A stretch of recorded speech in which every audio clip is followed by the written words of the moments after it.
you doing, YouTube? Matt with Massive Beer Reviews, back with yet another review.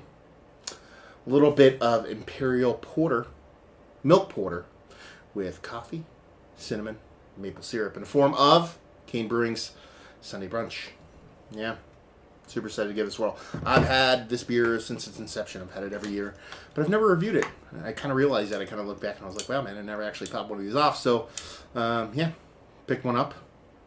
And this year I finally decided to hit record. So there you go.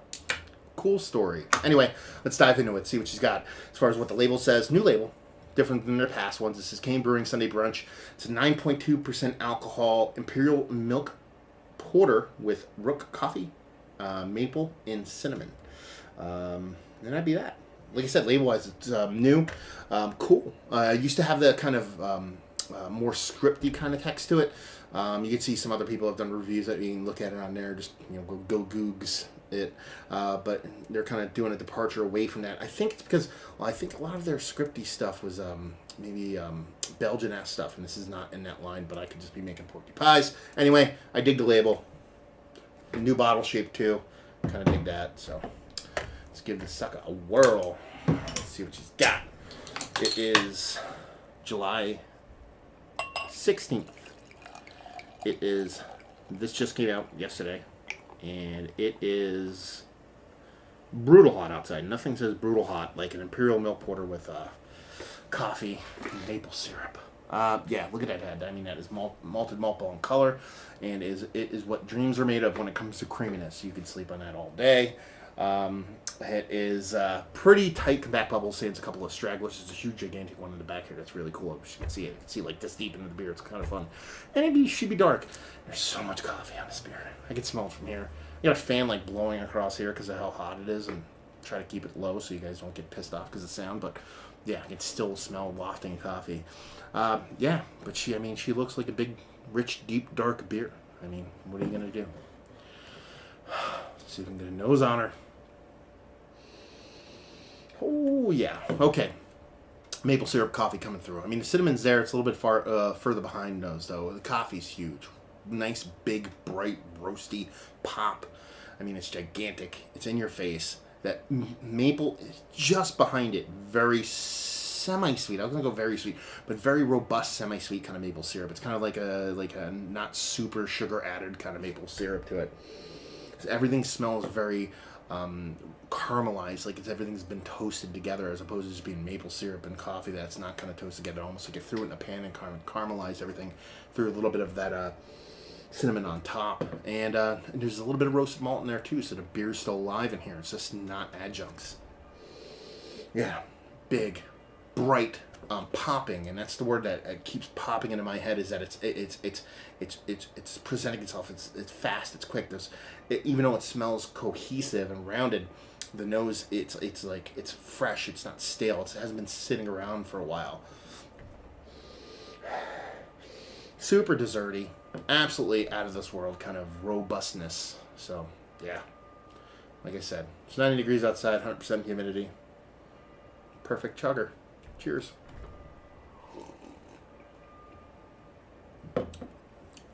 Oh, that mouthfeel was fantastic. See, for me, the maple syrup kind of trades for the coffee. That is the biggest portion of the show here now. It's sweet, but not overly sweet, and it kind of just coats your mouth completely from corner to corner, full of absolute maple syrup deliciousness. It's almost like the coffee's been infused inside that maple syrup, though. It's bright, it's rich, it's probably a little bit bigger than regular coffee. It's almost in the espresso range kind of roast and kind of impact. But whatever bittering it did have, it's totally not there, whether it be cold pressed or that maple syrup is just beating it back. I don't know, but it's absolutely represented. So and it's very close. Like the coffee's just above the maple syrup in the nose, but you kind of flip it the same kind of percentage. The maple syrup is just above the coffee, towards this absolutely rich, robust, kind of over the top, fantastic kind of back and forth between the two. And the cinnamon's there just to add another layer to the component. I wouldn't really call it kind of a major player in there, but it just adds that little bit of kind of spiciness. It adds a little bit almost like a dryness, kind of like if you got a little bit too much cinnamon in your mouth, whether it be, whatever food you're using cinnamon in, and I eat oatmeal a lot. I put cinnamon in it, get a little kind of ball of cinnamon, and it gives that little bit of dryness. You can get that vibe from it. But in the beer's still there. You do get that nice roasted malt.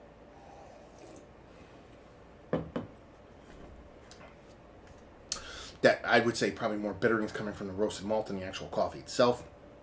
And the coffee has this kind of greenness to it too. I've talked about that previously. If you get a really nice kind of green coffee that's roasted, but at the same time it still has that fleshiness involved, I really dig that. It's almost like an oily thing. I don't want to say oily because it kind of turns people off when it comes to beer. It has this kind of slick, kind of oily vibe to it that works not in a negative way. It's delicious. It's basically absolutely fantastic. Not something you usually crack in the middle of summer, but hey, what are you going to do? You're in the mood for a coffee beer. These are the things you do.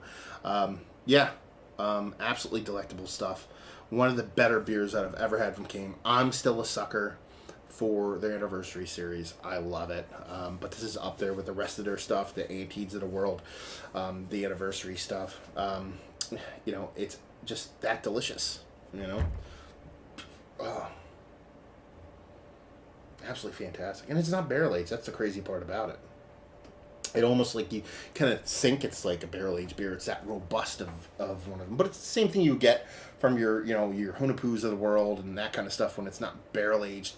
You're kind of like, okay, you kind of get this kind of robust bigness out of the beer that you only expect from a barrel aged beer. So it's up there with those beers of the world is basically what I'm saying. And probably one of my favorite ones. It's not chilled, which I'm probably one of the biggest chili sluts in the world. So if you threw that in here, I might just freak out. But yeah, that maple syrup, and I haven't talked about it, does kind of milk stoutiness, the lactose of it, that kind of coats the whole thing and kind of beats back and keeps away all the bitterness from the roasted malts and the coffee and all that kind of stuff, and just makes this kind of desserty kind of menage of cinnamon and maple syrup and coffee deliciousness that does not suck. But mouthfeel is absolutely fantastic. Dense as dense could be, but not the thickest beer in the history of mankind. I just can't get over the pop that you get from that coffee. It's just that lively. It's just that delicious. So yeah, absolutely fantastic beer. Let's talk about it. Is it one of the better coffee dark beers? Let's go that generic that I've had as of late. Yes, absolutely. It's up there. Like I said, I've loved it through the years, but to actually sit here and actually review it and kind of talk about it in this sense, as opposed to drinking with friends and just kind of gushing over it without actually picking it apart, it's kind of a fun thing, to be perfectly honest with you. So yeah, it is one of the better kind of, let's put it in a line. Let's put it in those kind of, Abraxas-y, Hunapu, kind of Mexican cakes. It's up there. I would probably put it at the top of the list for me, but then again, everybody's a little bit different. Some people like cucumber pickled, but for me, it's up there.